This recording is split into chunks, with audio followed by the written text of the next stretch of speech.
The Wampanoag side of the first Thanksgiving story. This was written on November 23rd, 2011, from the Native perspective, or Indigenous perspective, the true story of Thanksgiving. Too often, the story of the 1621 Thanksgiving is told from the Pilgrims' point of view. And when the Wampanoag, who partook in this feast too, are included, it is usually in a brief or distorted way.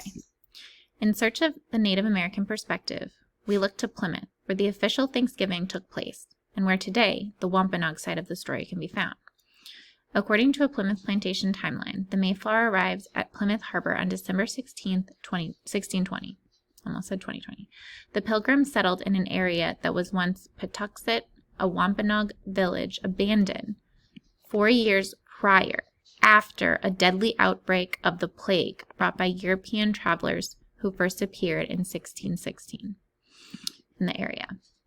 The museum's literature in Plymouth tells that before 1616, the Wampanoag numbered 50,000 to 100,000, occupying 69 villages scattered throughout southeastern Massachusetts and eastern Rhode Island. The plague, however, killed thousands, up to 2/3 of them. Many also had been captured and sold as slaves.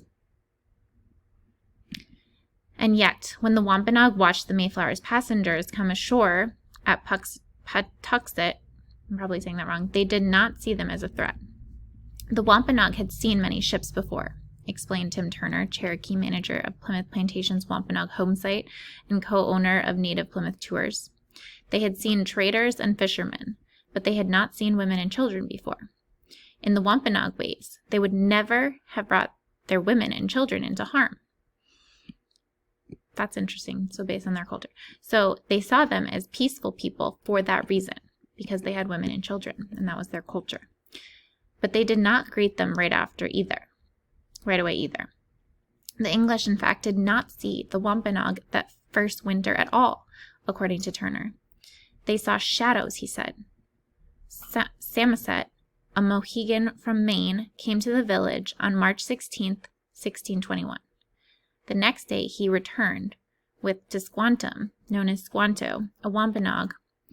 He actually wasn't a Wampanoag, who befriended and helped the English that spring. He was native, but he was from a different tribe, showing them how to plant corn, fish, and gather berries and nuts.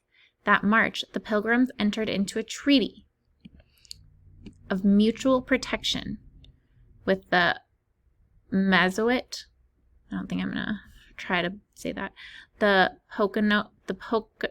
Pokanoket Wampanoag leader. Try my best on pronunciation.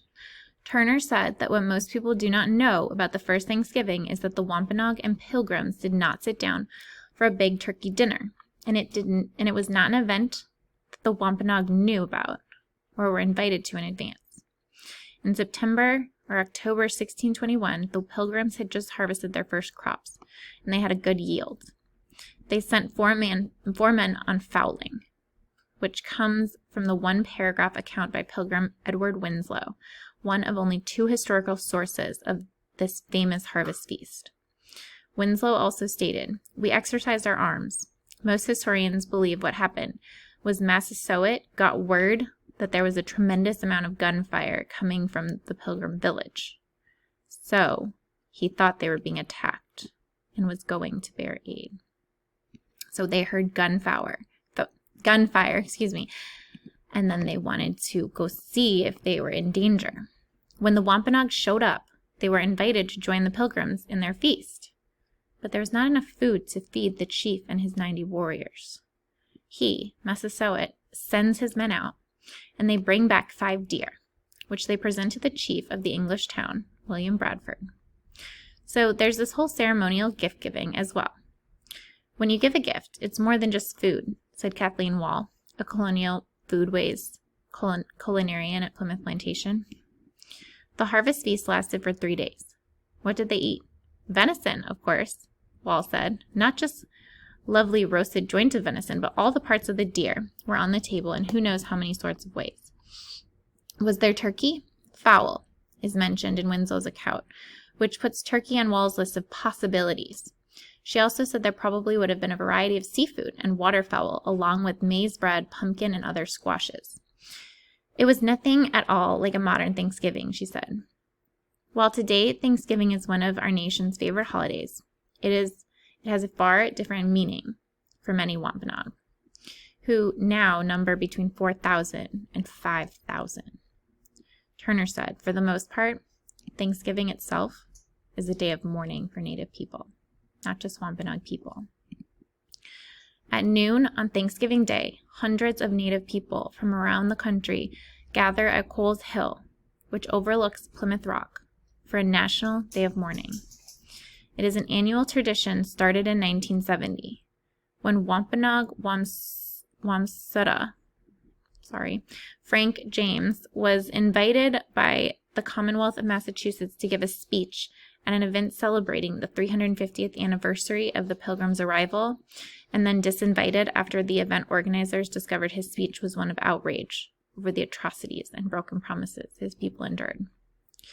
On the Wampanoag welcoming and having friendly relations with the Pilgrims, James wrote in his undelivered speech, "This action by the Massasoit was perhaps our biggest mistake. We, the Wampanoag, welcomed you, the white man, with open arms, little knowing that it was the beginning of the end."